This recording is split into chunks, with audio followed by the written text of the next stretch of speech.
नमस्कार। अक्सर ये सवाल उठता है कि क्या किसी एक राष्ट्रपति की यात्रा दो देशों के बीच रिश्तों की पूरी तस्वीर बदल सकती है। खैर, रूसी राष्ट्रपति व्लादिमीर पुतिन की हालिया भारत यात्रा के बाद ऐसा लगता है कि बहुत कुछ दांव पर है। तो चलिए आज उन बड़े समझौतों को समझते हैं जो भारत रूस संबंधों को एक नई शक्ल दे सकते हैं। प्रधानमंत्री मोदी का ये कहना कि भारत रूस संबंध समय की कसौटी पर खरे उतरे हैं, सिर्फ एक डिप्लोमेटिक बयान नहीं है। ये उस नींव की बात करता है जिस पर दशकों से ये साझेदारी टिकी है, दुनिया की राजनीति में चाहे कितने भी उतार चढ़ाव क्यों न आए हों। तो देखते हैं इस बार इस नींव पर क्या नया बना है। इस पूरी बातचीत को समझने के लिए हम सबसे पहले पुतिन की यात्रा के महत्व से शुरू करेंगे। फिर आर्थिक, रक्षा और सांस्कृतिक समझौतों की गहराइयों में जाएंगे और आखिर में भविष्य की राह और इसमें आने वाली चुनौतियों का जायजा लेंगे। तो सवाल ये है कि ये यात्रा इतनी अहम क्यों थी? देखिए, ये कोई रूटीन डिप्लोमेटिक मीटिंग नहीं थी। ये एक ऐसे वक्त पर हुई है जब पूरी दुनिया में जियोपॉलिटिकल समीकरण तेजी से बदल रहे हैं। चलिए, इसके पीछे के ऐतिहासिक महत्व को थोड़ा समझते हैं। कभी सोचा है कि इन डिप्लोमेटिक यात्राओं की टाइमिंग इतनी सटीक क्यों होती है? ये देखिए, ये यात्रा ठीक उस वक्त हुई जब भारत रूस स्ट्रेटेजिक पार्टनरशिप अपने 25 साल पूरे कर रही थी। तो ये सिर्फ एक इत्तेफाक नहीं था, बल्कि एक साफ इशारा था कि दोनों देश अपने रिश्तों को कितनी अहमियत देते हैं। तो इस समिट का नतीजा क्या निकला? करीब 16 से 19 बड़े समझौते हुए अलग अलग सेक्टर्स में। ये सब दिखाता है कि ये पार्टनरशिप एक मुश्किल ग्लोबल माहौल में भी कैसे आगे बढ़ रही है। चलिए, सबसे पहले आर्थिक समझौतों पर एक नजर डालते हैं। इस पूरी यात्रा के केंद्र में आर्थिक रिश्ते थे और दोनों देशों ने एक ऐसा टारगेट सेट किया है जो उनके व्यापारिक संबंधों को पूरी तरह से बदल कर रख सकता है। लेकिन ये लक्ष्य आखिर है कितना बड़ा? 100 अरब डॉलर।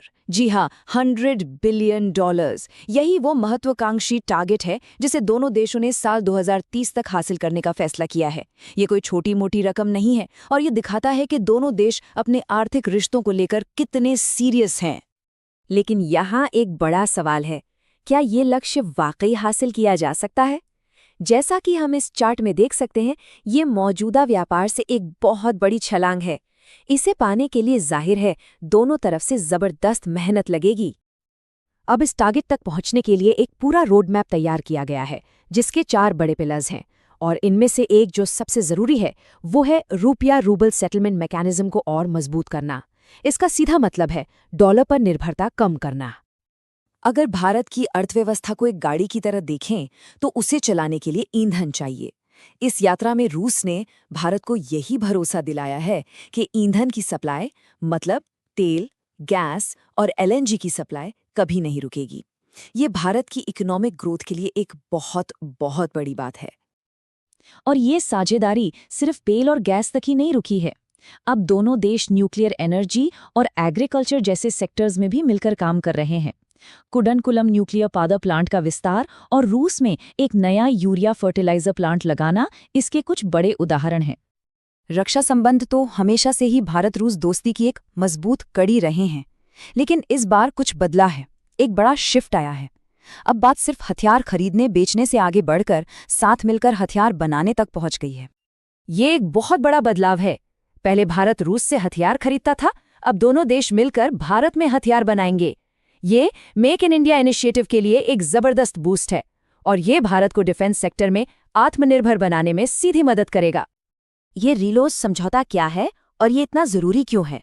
आसान भाषा में समझें तो ये एक ऐसा एग्रीमेंट है जो दोनों देशों की सेनाओं को जरूरत पड़ने पर एक दूसरे के मिलिट्री बेस इस्तेमाल करने की इजाजत देता है, जैसे फ्यूल के लिए या मेंटेनेंस के लिए। इससे उनकी स्ट्रेटेजिक पहुंच काफी बढ़ जाती है। इस टेबल में कुछ सबसे जरूरी डिफेंस प्रोजेक्ट्स हैं जिन पर काम चल रहा है, जैसे Su-30 MKI जेट्स का super 30 upgrade, S-400 missile system की बाकी बची डिलीवरी और अगली पीढ़ी की ब्रह्मोस NG मिसाइल का विकास। लेकिन ये साझेदारी सिर्फ सरकारों और सेनाओं तक ही नहीं है। दोनों देश अब अपने लोगों को भी एक दूसरे के और करीब लाने की कोशिश कर रहे हैं। क्या आप जानते हैं कि अब स्किल्ड इंडियंस के लिए रूस में काम करना और आसान हो सकता है? जी हाँ, दोनों देशों ने एक लेबर मोबिलिटी एग्रीमेंट साइन किया है। इससे रूस की ज़रूरतें भी पूरी होंगी और भारतीय कामगारों के लिए मौके भी खुलेंगे। और सिर्फ भारतीयों के लिए ही नहीं, रूसी नागरिकों के लिए भी एक अच्छी खबर है। अब वो 30 दिनों के लिए फ्री टूरिस्ट वीज़ा पर भारत आ सकते हैं। ये कदम टूरिज्म को तो बढ़ावा देगा ही, साथ ही आपसी रिश्तों को भी मजबूत करेगा। अच्छा, अब तक हमने द्विपक्षीय यानी बायलैटरल रिश्तों की बात की। अब जरा जूम आउट करते हैं और देखते हैं कि ग्लोबल स्टेज पर इस पार्टनरशिप के क्या मायने हैं। दोनों देश यूएन, ब्रिक्स और एससीओ जैसे बड़े अंतर्राष्ट्रीय मंचों पर अपना सहयोग और बढ़ाने पर सहमत हुए हैं। मतलब वो एक मल्टीपोलर वर्ल्ड यानी एक ऐसी दुनिया के लिए काम कर रहे हैं जिसमें किसी एक सुपर पावर का दबदबा ना हो। दिलचस्प बात यह है कि अब ये पार्टनरशिप नए एरिया में भी जा रही है, जैसे आर्कटिक में सहयोग। ये दिखाता है कि दोनों देश क्लाइमेट चेंज जैसी ग्लोबल चुनौतियों से निपटने के लिए भी साथ काम करने को तैयार हैं। तो आखिर में सवाल ये है कि इस साझेदारी का भविष्य क्या है? क्या ये रास्ता बिल्कुल साफ है या आगे कुछ चुनौतियां भी हैं? देखिए, आगे का रास्ता एक तरह का बैलेंसिंग एक्ट है।